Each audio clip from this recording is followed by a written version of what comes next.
What's up guys, I'm Lucas and welcome to Terracotta Aquarium.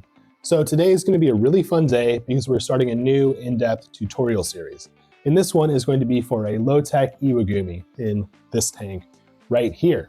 It's going to be really fun. We're going to talk about the rocks in a classic Iwagumi, all of the names and everything and how they work together to create a natural harmony.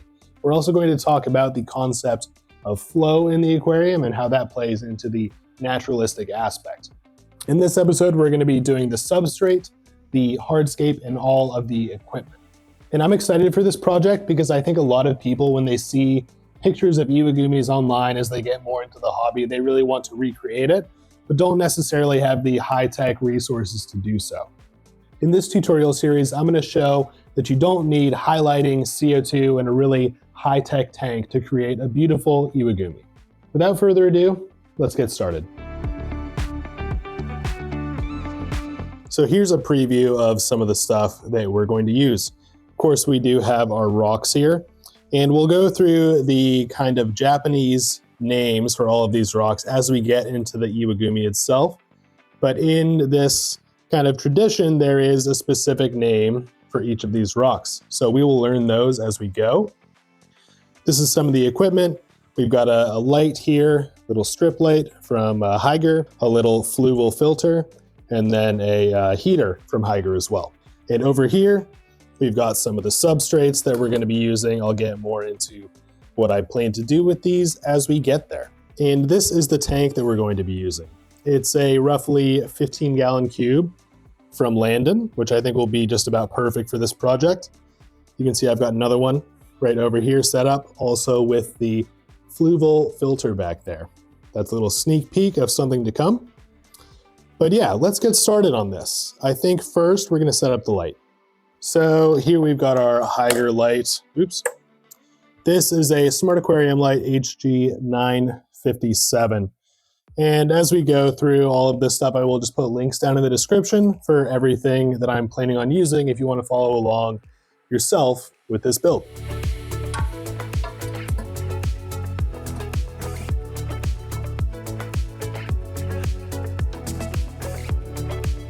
All right, so here's the light set up. I really like this light because it's really easy to adjust in terms of the brightness and the schedule. It takes a little bit to figure out, like the controller itself, but once you get it down, you can really customize this light super easily. It's also a really good budget light. I mean, most of the Hygger lights are. I think it's gonna be perfect. Anyway, let's get back to this tank. So we're gonna start with the substrate, and I've got a couple different things in these buckets. So in this bucket here, I have a bunch of Seachem fluorite that is kind of left over from another tank. There's some other kind of little bits of things mixed in here. I'll probably get rid of the bigger pieces. And then I have a whole bunch of other leftover substrate here, which is a little bit of leftover sand, aqua soil, that kind of thing, just like the other stuff from past projects. So I'm just going to start mixing these two together. I'm not really going with any specific kind of ratio here. I'm just going to make sure I remove some bigger pieces and that kind of thing. And this is not going to be our decorative layer or anything like that. That is going to be an aqua soil. This is really just to honestly save a little bit of money because we're going to want quite a bit of height in the aquarium. And if we do that entire height with aqua soil, that is going to be just a ton of money that we don't need to spend. So you could make this layer with just like a basic gravel or anything like that. I'm just using the fluorite because it does have plenty of nutrients in it and it is left over. But I also like to make this layer kind of have a little bit of a bigger grain size because it will allow for like a slow flow of water to come through it. And that's going to help in like the long term of your aquarium. That's just going to make sure that you don't get any compaction over time and that your aquarium will have like a longer lifespan. If you get compaction, that can be like soil and organic matter that just gets compressed down and then it produces like noxious gases like sulfuric gases, I think. And that can be really bad for the long-term health of the aquarium. So there we go, our nice kind of money-saving mixture. Now I'm just going to start adding this, kind of focusing more towards the back of the aquarium. And I'm going to try to keep it away from the edges of the aquarium, because I think for this one, even though this aquarium, like the viewing angles on each side are going to be obscured by the other tanks, I think I want to just do the practice of making it look cleaner. So I want to leave roughly like an inch on either side for the aqua soil to come in and cover, just so the whole base layer looks very uniform. We are going for a more kind of harmonious look with an Iwagumi, so I think starting with that practice will kind of prime us for creating something beautiful in the long term. All right, I think about that much will be good. I'm just going to use this fancy tool here to move things around. I'm going to try to bank mostly towards the back because that's where we're going to need the most height for this aquarium. And again, keep it about an inch away from the sides. But just starting with this will save us a decent amount of money. If you imagine that all of this material is aqua soil, that's quite a bit of additional cost, especially if you go for something cheaper, like just your average gravel, that kind of thing. Or do what I'm doing. If you are breaking down an aquarium to set something like this up, make sure you save your extra materials because they will save you money in the long run. So I'm thinking something about like that is going to be good. It kind of looks like a weird kind of rock hamburger at the moment, but that's okay. This is not what is going to be on show. Let's do the aqua soil next, because that is what we're going to see as the substrate. So this is what we're going to be using for the aqua soil here. It is Contra Soil by UNS. I've really been liking this stuff. I have it in one other tank right now. And this is more of the like true aqua soil. It's got like a pretty heavy like grain size. You'll see in a minute. But it is a little bit of an ongoing experiment. But so far I really like it. I've got this nice big bag for us to use. Hopefully we won't use all of it. So here you can get a little bit of a better idea of how it looks. But it is kind of like classic aqua soil size. I do like how this looks, but theoretically, this stuff is all going to be covered in plants. And one of the reasons that I'm choosing to use this stuff rather than like another aqua soil is that I found that this stuff releases a lot less ammonia in the kind of startup bedding in phase. And so that is going to help a lot with any early algae problems. Since this is a low-tech tank, having aqua soil like this right at the surface can potentially lead to a lot of algae if there aren't enough plants to make up for it. So when we get there, that'll be the next episode of planting. We're going to plant this really heavily to try to avoid any algae. But hopefully this Contra Soil will be step one in reducing the amount of algae we might experience.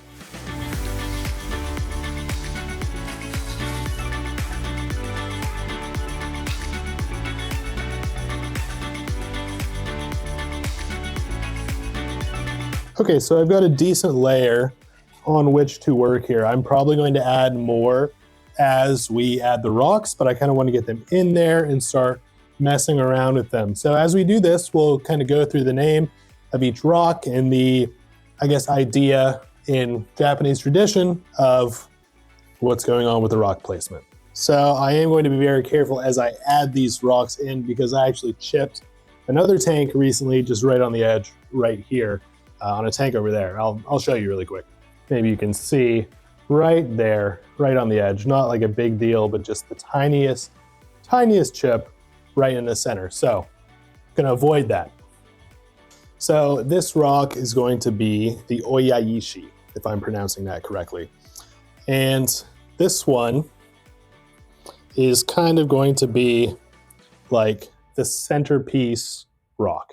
So the Oyaishi is supposed to be like the centerpiece stone, the most beautiful rock, kind of the focal point of the aquarium. And it's kind of supposed to follow the rule of thirds. So imagine that this is like the frame of a picture, basically. And imagine that 2 lines go across, 2 lines go straight down. The rule of thirds means that the rock should be slightly offset from the center, and where 2 of those points, 2 of those lines kind of intersect. So imagine one's there, one's there, one's there, and one's there. That's sort of where the oyaishi should be in the overall composition. And this is not the final placement of this rock by any means, but I'm kind of, I think, going to get some of the other rocks in here. We can talk about them as we go, and then I'm going to kind of fiddle around for a little bit until I find something that I'm really happy with. So this is the second largest stone. This is the fukuishi. So this one should be like next to the oyaishi. And kind of the main purpose of it is to create balance with the oyaishi. It's certainly nothing special yet. And we are going to add some more aqua soil to make sure these rocks can kind of stand where I want them to be, and to cover up anything like this that I may kick up in the meantime. But I will try to minimize any of this stuff that I accidentally bring forward. And what I'm seeing right now is that this stone is a little bit too low. The oyaishi should really be like 2/3 of the way up the aquarium. So I think the highest point needs to be more like right about here. So I think I'm gonna add more aqua soil in, take the rocks out, add more aqua soil in, and then put these 2 stones back in.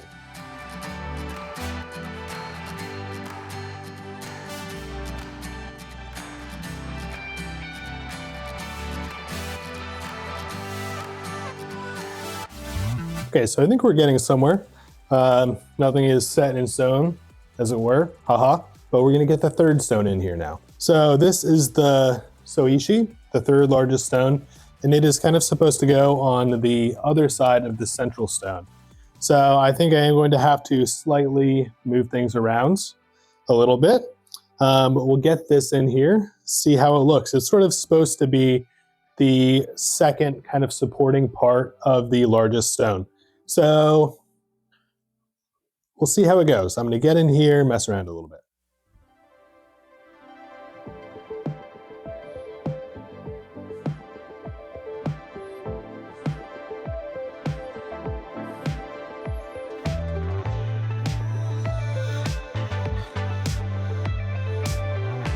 Okay, so I think it's looking pretty good so far. We've got the soishi stone in there, the 3rd supporting stone. And I think the arrangement does look really good so far. The oyaishi is obeying the rule of thirds, like we talked about. And I think thus far we've achieved harmony. And you may notice that I did add some more aqua soil to the back of the tank just to bring things up a little bit more. So I did end up using that entire bag, which is a little bit pricey, unfortunately. But if you look at the cost of the stones, cost of the aqua soil, it's not that much in comparison to buying like a nice piece of wood or something like that. It's probably about the same, comparable. But the next stones that we're going to add are the Suteshi stones, or the sacrificial stones. So I've got them right here. And they're sacrificial stones because they're not going to be seen as much. They're just intended to create a little bit more balance and break up the planting slightly. So they'll kind of emerge a little bit being surrounded by plants. It should look pretty interesting. But yeah, I'm gonna get these into the tank and I'll mess around with the placement a little bit. So for these stones, I think I am going to sort of think about where they will look interesting in terms of breaking up the planting. So I think having them in a couple places I might switch these actually, just to kind of break up the carpeting when we get there in the planting, how they will make things look a little bit more interesting. So I'm thinking one there, but that kind of creates this kind of pillar of 4 rocks here, because I do want to make sure that on the sides there is plenty of space to plant into. Maybe just have it kind of here. everything's a little bit offset. And these stones won't be seen as much, but I still kind of want to follow some principles because we're learning Iwagumi today. So may as well try to make it as harmonious as possible. Okay, so I think that I'm done with the hardscape. I think it's looking really good. If we look at it straight on, and you can imagine that rule of thirds, I think it's satisfying it. I think we've done a really good job here. I did manage to get this stone, the Oishi, quite a bit higher, so I'm pretty happy about that. And I think these 5 rocks do create a sort of harmony.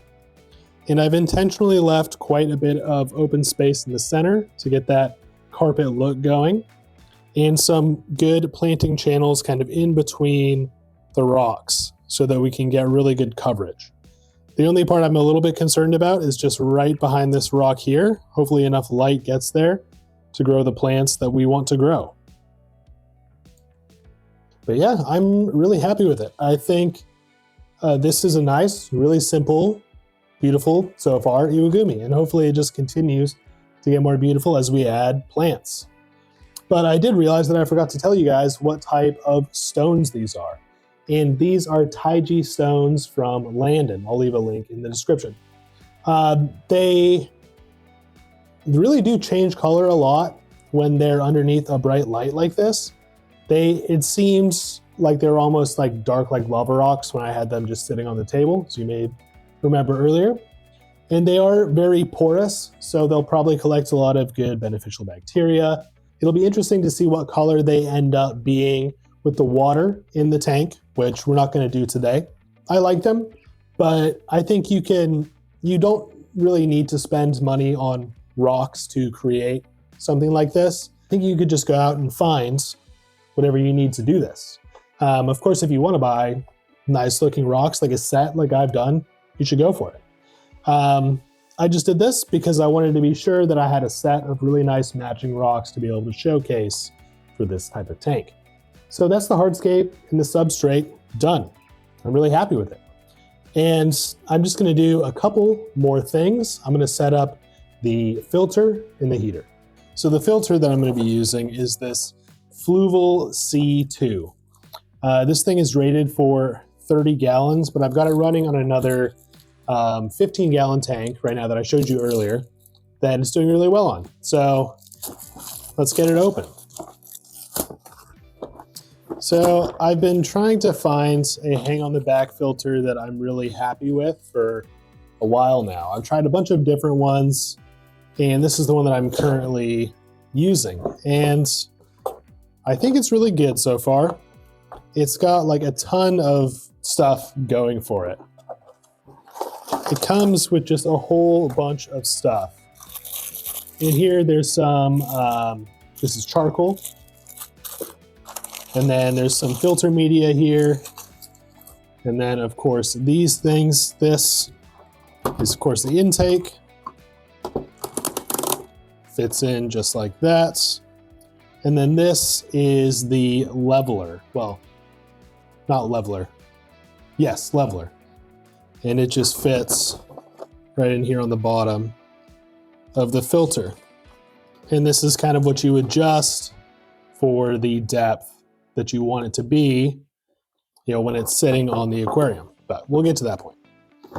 And if we open this thing up, get the tape off, comes apart really easily. This part here is how you adjust the flow. So nice simple little knob. And then in here,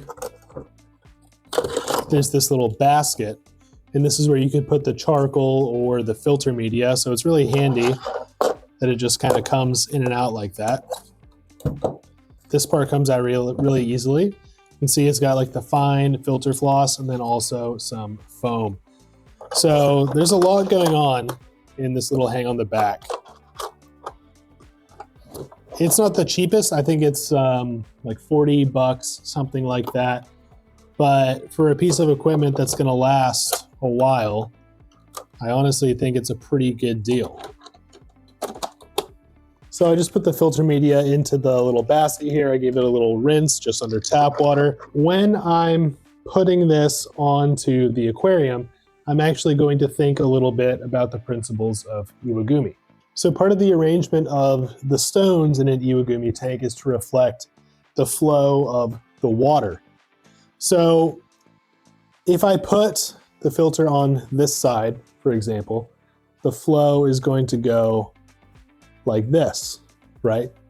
Well, kind of down and then up, more like that, I guess. If I put the filter on this side, the flow will do the opposite. It's going to be pushing down on this rock and then pulling up on this rock. So I think I'm going to go with the filter on this side because that would naturally make sense that the flow would be kind of pushing this rock into its position, burying these rocks, and then pulling this one back towards that corner of the tank.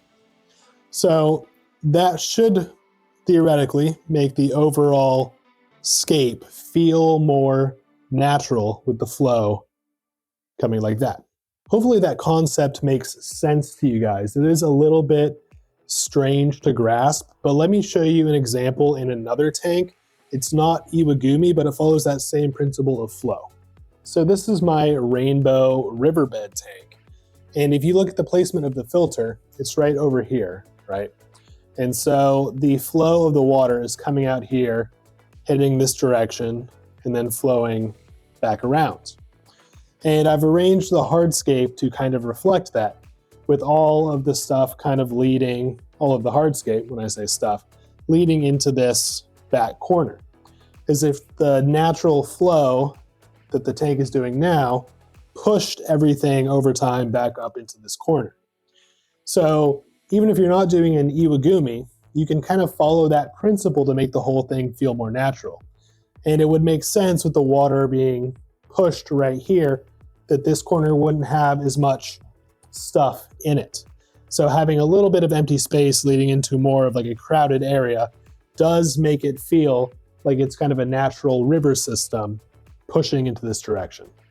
So hopefully that makes sense, but regardless, the filter is going on this side. And to reiterate, the water is pushing down that rock and pulling up the oyaishi. Okay, fits really nicely in that corner. And I've adjusted the leveling foot to make sure that it is aligned nicely with the back of the tank. So the last piece of equipment that we're going to be using is this hollowed out aquarium heater from Hygger. So I really like these. They're really easy to set up. I mean, most heaters are, but this one is really compact, as you can see. I've been using these. I think this will be my third one around the studio that I'm using at the moment, but they're nice and small. They don't take up too much space. And yeah, they've got this nice kind of protective thing so that your fish can't get too close to them and burn themselves or anything like that. If I have to use an internal heater, this is what I'm using right now. It's also really easy to just set the temperature right on this little controller here. So yeah, I think it's a great little unit. So it does look pretty slick right in the corner. In terms of the naturalistic look of this scape, you know, it is kind of a couple pieces of equipment that we'd like to obscure. So hopefully we can get some plants in front of those in the next episode when we start planting. But you know, it could be worse. And the viewing angle for this tank is going to be this a lot of the time. This is what people see when they come into my studio. So the main viewing angle does obscure the pieces of equipment. So not the worst. And hopefully the beauty of this scape will eclipse any pieces of equipment that might be visible. Okay, so that is everything set up. And now we're ready for planting, but that is going to be in the next episode. So if you liked the video, make sure that you liked it and don't forget to subscribe. And I just finished the first in-depth tutorial series, which was the epiphyte only aquarium. There'll be a link to it, probably somewhere around here in the video, but make sure you check that out because that series was really fun. We set up an epiphyte only aquarium for a great group of fish that I'm super happy with. And yeah, that final episode came out yesterday. So make sure that you check that out while you're waiting for the second episode of this series to come out. And that series was really fun because the whole community got involved and everyone voted on what the centerpiece fish should be for it. And I was able to order it through my local fish store. So it's really fun to get all of you guys involved. And if you want to be involved with this aquarium, make sure that you stay tuned because I think we're going to be voting on what a small schooling fish should be once we get to that point, a couple episodes down the road. So make sure that you stay tuned for that and you can start thinking about ideas now. And you'll probably have a better idea after the next episode, after we do all the planting and get it full of water. But that's it for today. Thank you guys so much for watching, and I'll see you in the next one.